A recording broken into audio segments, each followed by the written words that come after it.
The definition of research: systematic investigation into and study of materials and sources in order to establish facts and reach new conclusions. That's the overall definition of research. Um, Again, research is scientific and adheres to scientific principles. Rigorous, systematic approach designed to eliminate bias and other subjective influences in the search, identification, and measurement or validation of facts and cause-effect relationships, and from which scientific laws may be deduced. And research is often used to solve problems, as you can see here. All right, so there's scientists in the lab doing research. Now, I'm going to give you an example of from some time ago of someone who did scientific research and followed some very strict methods and found out some interesting things that became the hypothesis for uh, genetics.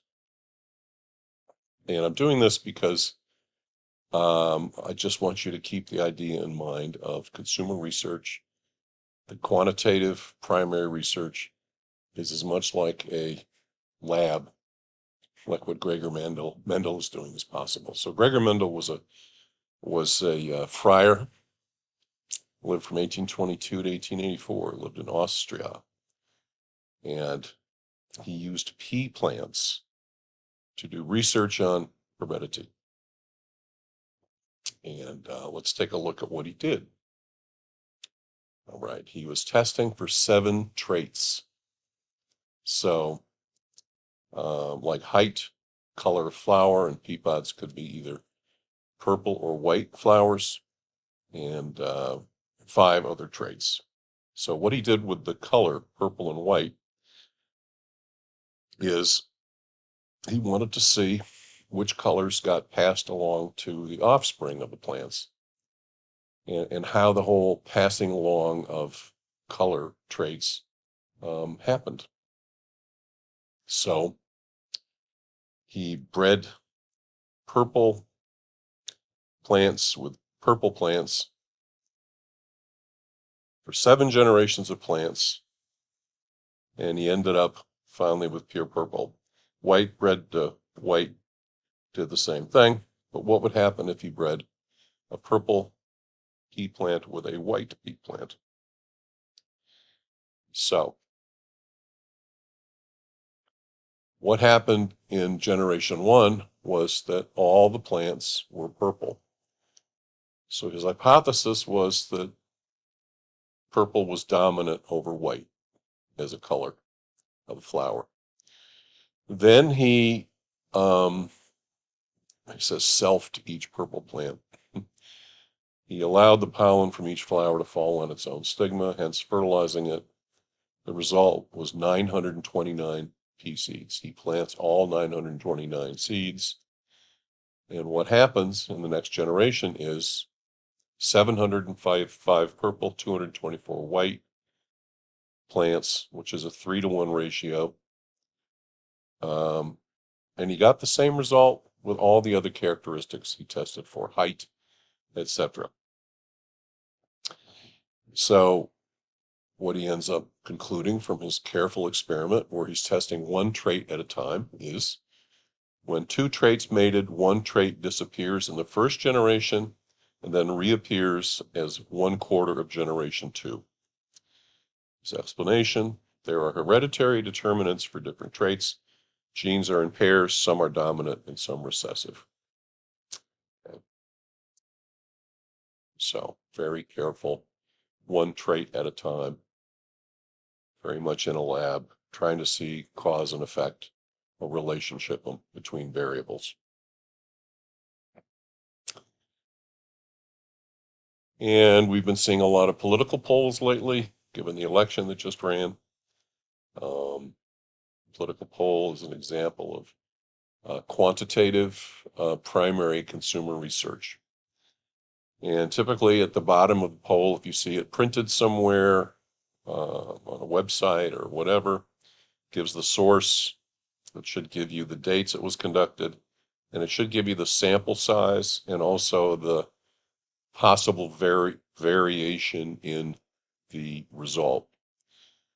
In this survey, I just pulled from somewhere. It's obviously it's a few years old. People were asked, I don't know the sample size, whether they supported a refundable carbon tax or not.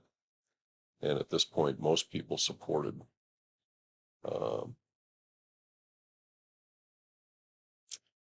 Okay, so consumer research, applying scientific research principles to the understanding of consumer behavior to guide and improve our marketing efforts. Sample size is important. Yeah, usually if you don't have 50 to 100 in a sample size, it's not even worth doing. Because your variation of answers is just too great.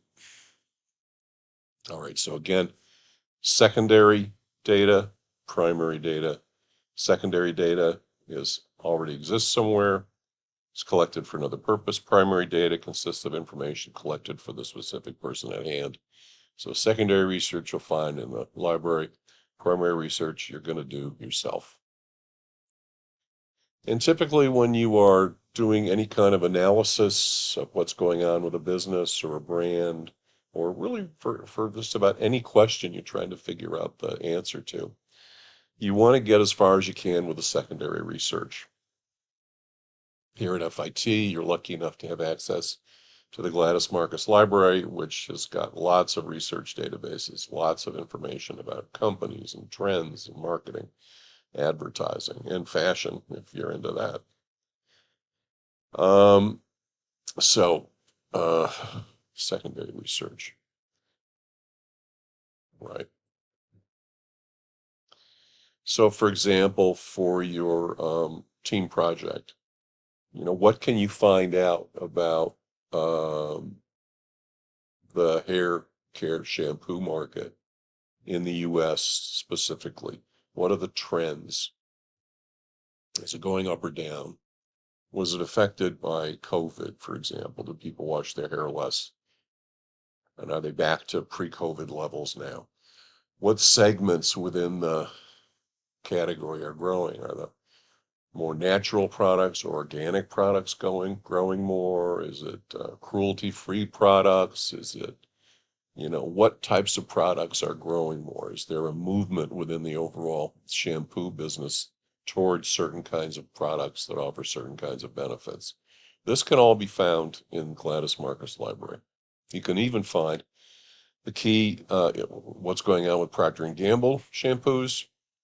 You can look up which ones they have. And by the way, you're free to do all the Googling you want to and all the other search for information that you want to outside of the library. I just want to make sure you're using the library too. So what shampoos does P&G have? What are the trends? Are they going up? Are they going down? Who are the other big competitors in the U.S. in shampoo? And what about them? Are they going up or down? So all that information is available in the library. We even have a database called Kantar, K-A-N as in Nancy, T-A-R, that has media spending. That'd be an interesting one to look up. Okay. And Hoovers is one. Another one where you can get company information. I think there's even do I have this here? Yeah.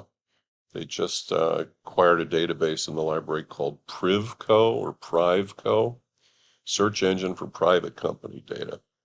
So pretty interesting. Could be good for your job search. Who knows? So primary research then is research you do. So how many of you have done a survey? I bet a number of you have done a SurveyMonkey survey by now for one of your classes. Maybe you've done interviews, so you maybe have a little bit of experience with this. So primary research again is qualitative and quantitative. Qualitative is words and in-depth reactions to things. Quantitative is a large sample size with statistical significance. Could be thousands of people. It's a political poll. Many times these are 500 interviews to 1,000. Another kind of consumer research is in-market testing, and this is what you're looking at with your team project now. Procter & Gamble does this very, very often. Um, so before spending a lot of money, um, nationally launching and advertising a new product, Procter & Gamble will go into a smaller geography and really sell the new product. They'll have it available in that marketplace. They'll support the new product with local ads, local TV, spot TV, local radio, local internet, whatever, local out of home. And they'll see what happens. They'll read it for maybe a year. They'll read it against what's called a control market. So another small market that's similar to the test market in terms of the kinds of people who live there. And they'll read test market and control market versus the previous year. And they'll see, for instance, if this new product increases their shampoo sales overall, or does it cannibalize from our other brands? Which competitor do we take business from? What's the reaction in the marketplace? So it's a way basically to limit the risk. It's very expensive to launch something nationally. If I can test it and make sure I've got a good business proposition that's going to give me a return, and I can do that in a smaller market for less money, it's smart. Plus, I'm going to learn things from the test market. So that's in-market testing. If I'm Twitter and I want to do an in-market test of doubling the amount of characters I allow people to post, how would I do that? All you do is what they did, which is give people a bigger box and room for more characters, want more words, maybe announce it somehow and do it with a certain subset of users and see what happens. That's an in-market test for an online service like Twitter. A lot easier to do with something like that than it is with a product in the real world. So there's a small group of people, a focus group. That's the qualitative research. I've been to many of them. Usually the clients and the agency people are behind a one-way mirror. It looks like a mirror from the room, and then from where the agency people are sitting, it's a window, allowing you to look into the focus group. There's a moderator who's a highly skilled person, very well-paid person, who guides the discussion, doesn't let anyone dominate it, which is it's easy for that to happen. Make sure they hear from everyone and that they probe, and they get a lot of good, rich reactions from people that can be observed by the agency people who are watching on the other side of the mirror. It's always also taped, so you can go back and listen if you weren't able to be there to watch the group or you want to look again. And then what happens, the agency and the clients can send in questions. They'll send someone from the facility in with a folded piece of paper, and the moderator will add a question. At the end of the focus group, the moderator will join the clients and the agency people and kind of briefly take them through what the moderator thinks are the highlights and what they learned and what was interesting about the group.